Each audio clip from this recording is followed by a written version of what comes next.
Hi guys, my name is Vanj Padilla, and today we're going to do this episode of the vlog in Bangkok.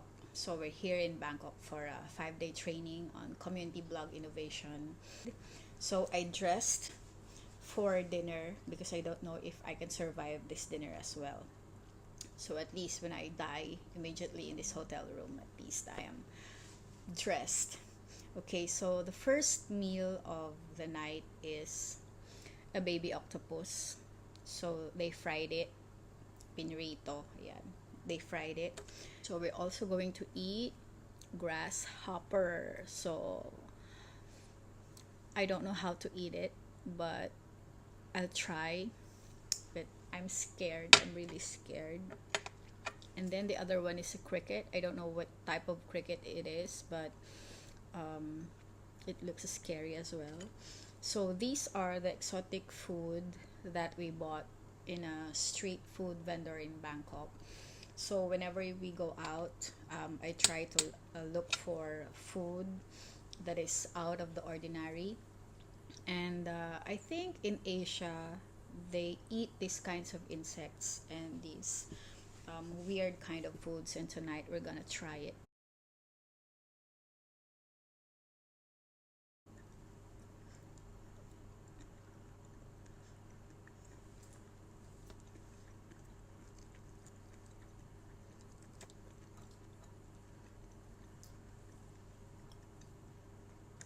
So friendly ako sa octopus. Mm. At sabi nila, minsan kailangan kainin mo din yung mga friends mo para mabawasan sila, lalo na yung mga plastic. Pero ito, at least medyo kahit konti, kahit makukunat siya, diba? Meron ba kayong mga kaibigang makunat? Ako, meron din ako mga friends na makunat. So, isa sa mga friends na yon ay si Baby Octopus. So, kahit baby pa lang siya, makunat na siya. Pero masarap naman. Okay lang. I'll give it a 3 out of 5 rating.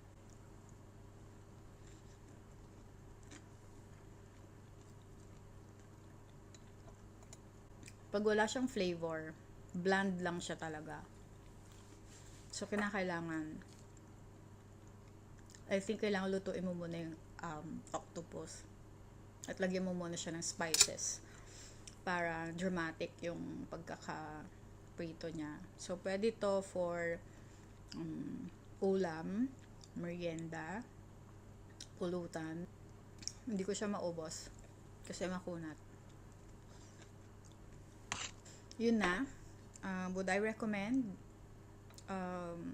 Yeah. Pag bagong prito, but all other else. So, kanina nakita ko na meron ding iba-ibang recipe. Meron yung steamed lang or boiled lang na octopus. Pero, parang feeling ko kasi hindi siya totally malinis. Hindi siya natanggalan ng mga entrails. So, hindi ko trinay kanina kasi wala pang laman yung sikmura ko. So, hindi ko na-try. Meron din ako nakita kanina na eggs ng squid. So, ngayon lang ako nakakita ng mga ganong itsura pala ng mga eggs ng squid.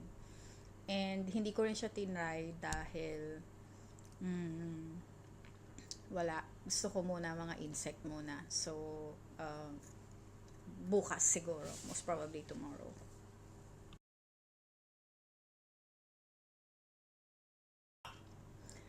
So, eto naman yung isa sa mga pinaka-scary na kainin na insekto.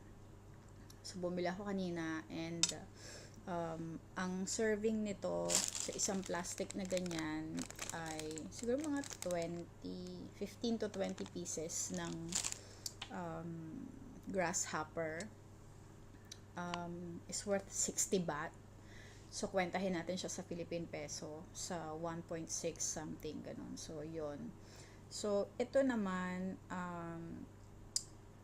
okay lang siya sa akin because ang kinakain naman nito is, I think, mga greens, mga plants, mga leaves. So, parang okay siya sa akin. Ang hindi ko kayang kainin, yung mga, hindi rin ako sure kung ano ang kinakain. Nakakita din ako kanina ng salagubang, pero hindi ko trinay kasi masyadong hard yung kanyang shell. Baka dun pa lang hindi ko na kayanin.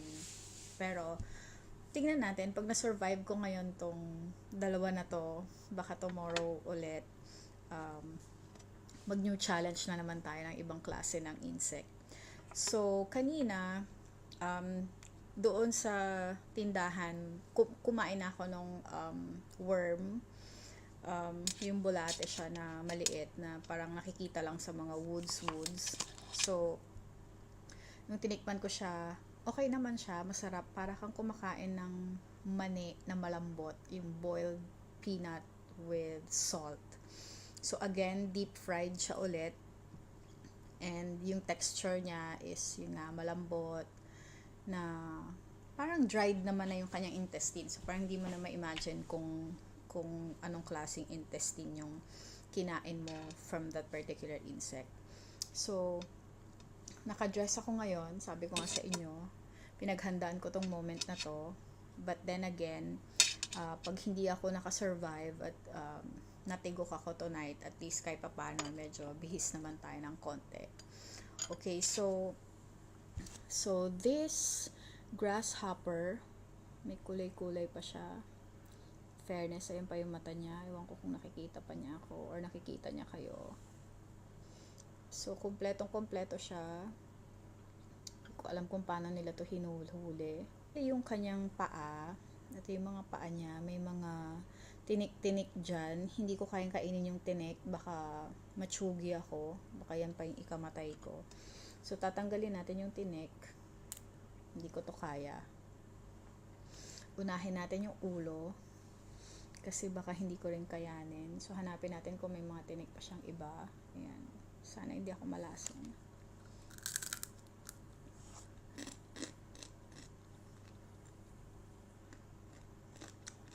Sumasabit.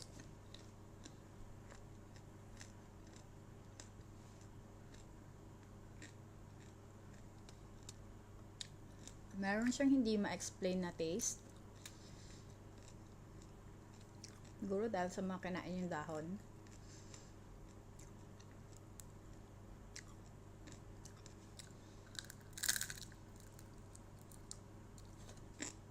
Yung paa niya okay lang. Parang kumakain ng toothpick.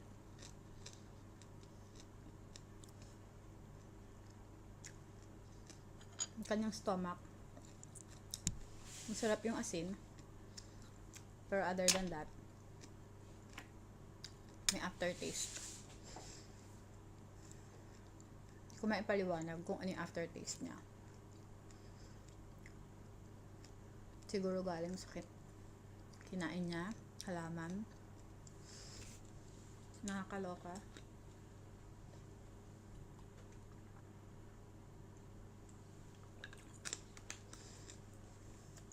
Hindi ko talaga alam kung masasurvive ko tong gabi na to. At isang grasshopper pa lang yon. So, kakayanin ko pa ba ang isa? Diyos Lord.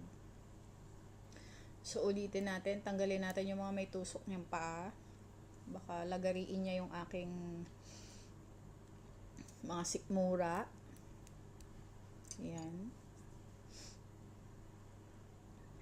Tapos, unahin natin kainin yung kanyang buntot or yung chan, whatsoever. Nadidinig nyo ba? Crunchy naman siya. Maalat.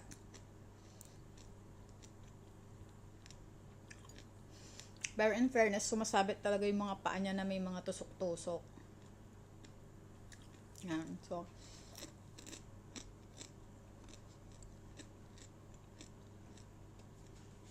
meron pa rin siyang aftertaste. Masarap lang siya na may asin. Pero siguro kung walang asin to, ewan ka na lang. Tapos meron silang sinamang dahon. Kung alam ko anong dahon to, kakainin ba to? Pati yata yung pagkain ng grasshopper, sinama nila.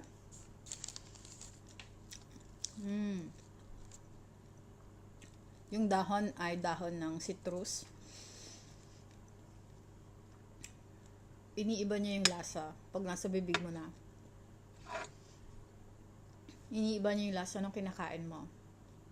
Na sumasabog sa yung bibig. So, na-appreciate mo na rin yung kinakain mo na insect. Kinakabahan ako dun sa next challenge. So, itong cricket ba ito? Ayan. Mukha siyang halimaw. So, mukha siyang halimaw at natatakot ako. Pero dahil fried na siya, natatakot pa rin ako. Siguro kaya ako nag-blazer ng pink dahil, ayan, pampalakas ng loob. So, eto siya. Ayan, nangingintab pa siya sa oil. Ayan, para makita nyo din yung kanyang pagiging halimaw. Diyos ko. So, paano ba? Paano ba ito kay kinakain? So, putulin muna ulit natin yung kanyang may tusok na paa. Yung kanyang lagari na paa. Baka lagariin niya yung aking sikmura at di na ulit ako makasurvive. Sayang naman tong aking pink na jacket, diba? Gagamitin ko pag sa training. Pero pag hindi ko na survive tong living thing na to, tong organism na to, tong monster na to, bahala na kayo sa mga anak ko sa Pilipinas. Okay? Anyway. Yan. So, ready na ba kayo? Ako hindi pa. Kinakabahan ako, honestly. Ko alam kung kakayanin ko, pero sige, gora lang ng gora para makatulog na ako kasi almost midnight na dito sa Bangkok at kailangan kong gumising ng maaga. So, kailangan kong matapos tong challenge na to para bukas iba na naman. Okay? So, okay, kainin natin. Unahin natin yung kanyang ulo.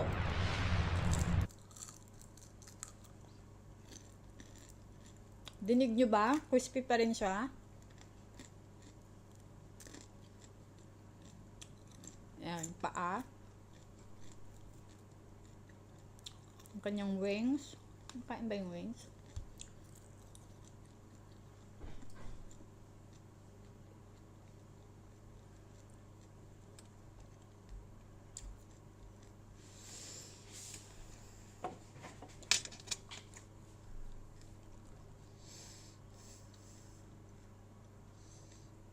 Overall, mas gusto ko to kaysa yung grasshopper. Kasi ito, wala siyang aftertaste. Pero mahirap din siyang kainin. Mahirap siyang nguyain dahil yun nga, marami siyang mga aliburoy. Makunat, yes. Hindi ko alam kung malinis itong mga to, kung ano kinakain ng mga crickets. Ang alam ko lang na doon lang sila sa punong kahoy at maingay sila pag gabi. Pero kasi yung mga crickets dito sa Pilipinas na nakikita ko, maliliit lang sila. Pero yung dito sa Bangkok, malalaki. So, hindi ko alam kung ano itong mga to. But anyway, carry lang naman silang kainin. Wag lang siguro yung mga paa niya na may mga tusok-tusok. Yan o. Kasi talagang nakakatakot. Brave naman ako, sabi ng mga kaibigan ko kanina, nakasama ko na bumili ng insect. Ang mga lalaki. Masyado daw akong brave para bumili at mag-try. Pero ako naman, hindi lang dahil dito sa video, kaya ako siya binili at i-try. In a way, there's something in me na sinasabi niya na kinakain naman yan sa Pilipinas nga may mga areas na kumakain yan. And ako naman, madalang naman akong makakita ng mga ganito na edible sa Pilipinas. So, dahil nandito naman ako sa Bangkok, at nakikita ko naman na street food naman siya, and marami namang kumakain ng mga turista, meaning, siguro, for the experience, kaya ako din, para ma-experience din yung pagkain ng ganitong mga exotic food. Kaya lang, syempre, I have to prepare myself. Kaya naka-pink blazer ako. O, diba? Para medyo social lang konti. Kahit na masuka-suka na ako dito sa kinakain ko. Hindi mo siya malalasahan actually pag unang kain lang. And, kung tatanungin mo kung lasang-lasa mo ba yung kanyang pagiging insekto, anong lasa ng cricket?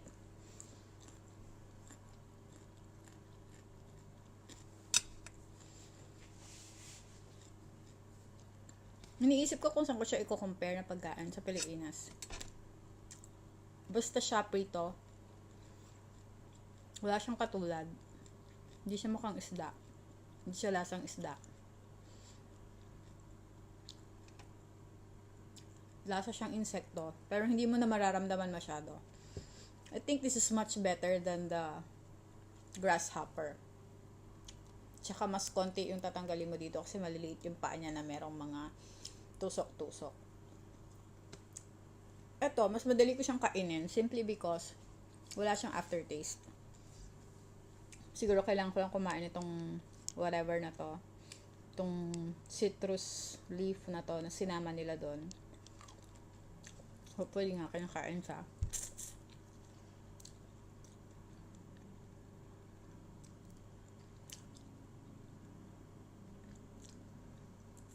Or parang hindi, ginunguya mo lang.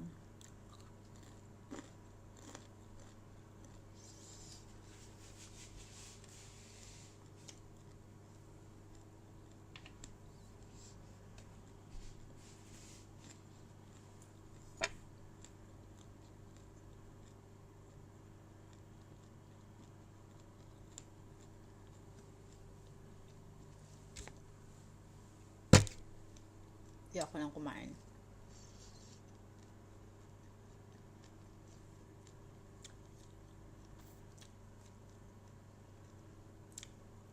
Yung dahon, kailangan nguya-nguyain mo lang siya para magka-flavor yung kinakain mong insekto. Okay lang. Makunat siya, maalat siya, mas masarap siya kaysa dun sa tipaklong, dun sa grasshopper. Pero ito, mas mahirap kainin kasi syempre, mas malalaki yung kanyang body parts. And then, yung wings niya, syempre, mas madaming layer. Kaya, kailangan mong gilingin. Bakit ako kumain ng insect? Number 1, curiosity. Number 2, for the experience. And number 3, nakikita ko naman na kinakain naman siya sa ibang area sa Pilipinas. So, parang feeling ko okay lang. Kain ba ulit ako? Hindi ako sure. Depende sa kung ano mangyayari sa akin ngayong gabi na to. Baka ngayong gabi na to maging tipaklong na rin ako or cricket or maging baby octopus. Pero at least ayan, na-try natin kung paano experience na kumain ng insekto dito sa Thailand at ng baby octopus at naka-blazer ng pink. So, once again, this is Vanj Padilla. Thank you for watching my video and until the next episode. See you soon.